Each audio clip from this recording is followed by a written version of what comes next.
Hi friends, welcome to my channel Priya @tasty treats. Hello friends, ఎలా ఉన్నారు? నేను చాలా బాగున్నాను ఫ్రెండ్స్. ఈరోజు నేను ఒక మంచి స్నాక్ ఐటెంతో మీ ముందుకు వచ్చేసాను ఫ్రెండ్స్. ఈ ఐటెంని మనం రెగ్యులర్గా స్వీట్ షాప్స్లోని బేకరీస్లోని చూస్తూ ఉంటాం. ఈ ఐటెం పేరు కచోరీలు ఫ్రెండ్స్. ఈరోజు మనం ఈజీగా మన ఇంట్లోనే చేసేసుకోవచ్చు. ఆ ప్రాసెస్ని మీకు చూపిస్తాను. నేను చెప్పే కొలతలు ఫాలో అవుతూ చేస్తే మీరు కూడా ఇంట్లో ఈజీగా చేసేసుకోవచ్చు. పిల్లలు కూడా ఎంతో ఇష్టంగా తినే ఈ ఐటమ్ ప్రాసెస్ స్టార్ట్ చేసేసుకుందామా? కచోరీలు చేసుకోవడానికి మైదా పిండి, గోధుమ పిండి రెండింటినీ వాడుకోవచ్చు ఫ్రెండ్స్. కానీ మైదా పిండితో చేసే కచోరీలు చాలా గుల్లగా, చాలా టేస్టీగా వస్తాయన్నమాట. గోధుమ పిండితో అంత గుల్ల రాదు. నేను ఇక్కడ మైదా పిండిని తీసుకున్నాను. కచోరీలు కలుపుకోవడానికి కావాల్సిన పదార్థాలు: మైదా 2 కప్పులు, నెయ్యి 1 టేబుల్ స్పూన్, వంట సోడా 1/2 టీ స్పూన్, సాల్ట్ రుచికి సరిపడినంత, కలోంజి విత్తనాలు 1/2 teaspoon, oil 1 tea spoon.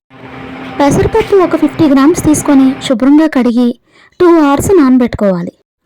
బేషనీని తీసుకొని 2 కప్స్ మైదాని యాడ్ చేసుకోవాలి. 1 టేబుల్ స్పూన్ నెయ్యిని వేసుకొని, వంట సోడా 1/2 టీ స్పూన్ వేసుకొని, రుచికి సరిపడా సాల్ట్ని వేసుకొని, కలోంజి విత్తనాలను వేసుకొని అంతటినీ బాగా కలుపుకోవాలి. చపాతీ పిండిలాగే కలుపుకోవాలి, కానీ అంత గట్టిగా కాకుండా చాలా సాఫ్ట్గా, స్మూత్గా, ఎక్కువ వాటర్ యాడ్ చేసుకొని బాగా ఎక్కువసేపు కలపడం ద్వారా నేను వీడియోలో చూపించిన విధంగా వస్తుంది. కలుపుకున్న ఈ పిండి మీద ఒక తడి క్లాత్ని వేసుకొని 1/2 అవర్ నానబెట్టుకోవాలి. కచోరీ లోపల స్టఫింగ్కి కావలసిన పదార్థాలు: పెసరపప్పు 50 గ్రామ్స్, శనగపిండి 25 గ్రామ్స్, సోప్ 1 టీ స్పూన్, అల్లం వెల్లుల్లి పేస్ట్ 1 టీ స్పూన్, సాల్ట్ రుచికి సరిపడినంత, కారం 2 teaspoons, garam masala 1/2 teaspoon, ధనియా జీలకర్ర ఫ్రై చేసిన పౌడర్ 1 టీ స్పూన్, పసుపు 1/2 టీ స్పూన్, ధనియాలు 1 teaspoon, oil 2 tablespoons. ముందుగా ప్యాన్ పెట్టుకొని ప్యాన్ వేడెక్కిన తర్వాత 2 టేబుల్ స్పూన్స్ ఆయిల్ని యాడ్ చేసుకోవాలి. ఆయిల్ హీట్ ఎక్కిన తర్వాత 25 గ్రామ్స్ శనగపిండిని వేసుకొని బాగా ఫ్రై చేసుకోవాలి. స్టవ్ని బాగా లో ఫ్లేమ్లో పెట్టుకొని చేసుకోవాలి ఫ్రెండ్స్, ఎందుకంటే మాడిపోయే ప్రమాదం ఉంది. మాడిపోతే టేస్ట్ బాగోదు కాబట్టి బాగా సిమ్లో పెట్టుకొని ఇప్పుడు మనం చేసే ప్రాసెస్ అంతటిని కూడా కంటిన్యూ చేస్తాం. కొద్దిసేపు ఫ్రై చేసుకున్న తర్వాత సోప్ని యాడ్ చేసుకోవాలి. అలాగే ధనియాలని చేతిలో వేసుకొని బాగా క్రష్ చేసుకుంటూ వేసుకోవాలి. ఇలా క్రష్ చేసుకొని వేసుకోవడం ద్వారా మంచి అరోమా రిలీజ్ అవుతుంది. అంత బాగా కలుపుకోవాలి. కొద్దిగా కలర్ మారి అంత వేగిన తర్వాత అల్లం వెల్లుల్లి పేస్ట్ని యాడ్ చేసుకోవాలి. అల్లం వెల్లుల్లి పేస్ట్ కూడా అంతటికి కలిసేలాగా బాగా కలుపుకుంటూ ఫ్రై చేసుకోవాలి. అల్లం వెల్లుల్లి పేస్ట్ పచ్చివాసన పోయిన తర్వాత సాల్ట్ని, పసుపుని యాడ్ చేసుకోవాలి. అంతా ఒకసారి కలుపుకున్న తర్వాత కారంని యాడ్ చేసుకోవాలి. కారం అంతా బాగా కలుపుకున్న తర్వాత గరం మసాలాని వేసుకోవాలి. ఫ్రై చేసి చేసుకున్న ధనియాలు, జీలకర్ర పౌడర్ని కూడా యాడ్ చేసుకోవాలి.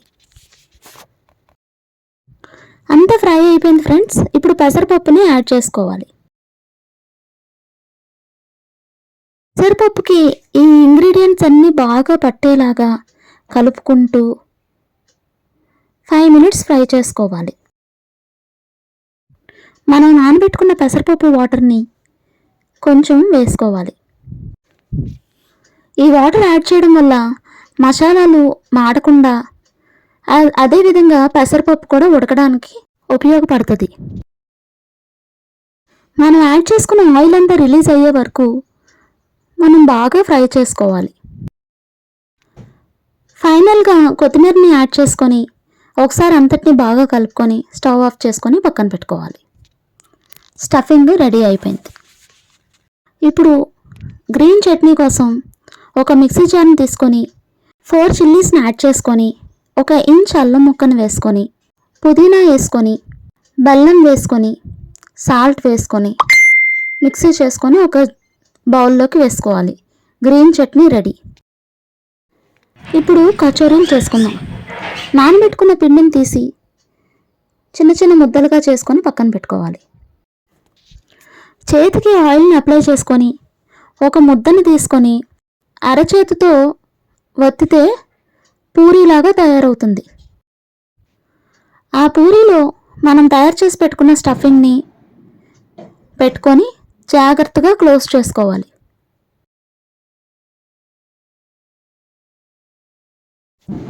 అంతా సీల్ చేస్తున్నట్టుగా క్లోజ్ చేసుకొని మళ్ళీ మనం అరచేత్తో ప్రెస్ చేసుకోవాలి. ప్రెస్ చేసుకోవడం ద్వారా లోపల ఉన్న స్టఫింగ్ పూరీ అంతా కూడా స్ప్రెడ్ అవుతుంది. అదేవిధంగా అన్ని ముద్దల్ని కచోరీల్లాగా చేసుకొని పక్కన పెట్టుకోవాలి. ఇప్పుడు స్టవ్ ఆన్ చేసి ప్యాన్ పెట్టుకొని అందులో వేయించడానికి సరిపడా ఆయిల్ని వేసుకోవాలి. ఆయిల్ బాగా ఫ్రై అయిన తర్వాత స్టవ్ని ఆఫ్ చేసుకొని ఈ కచోరీలని వేసుకోవాలి. అప్పుడు కచోరీలు అన్ని ఆయిల్ని పీల్చుకొని బాగా తేలికై పైకి వస్తాయి.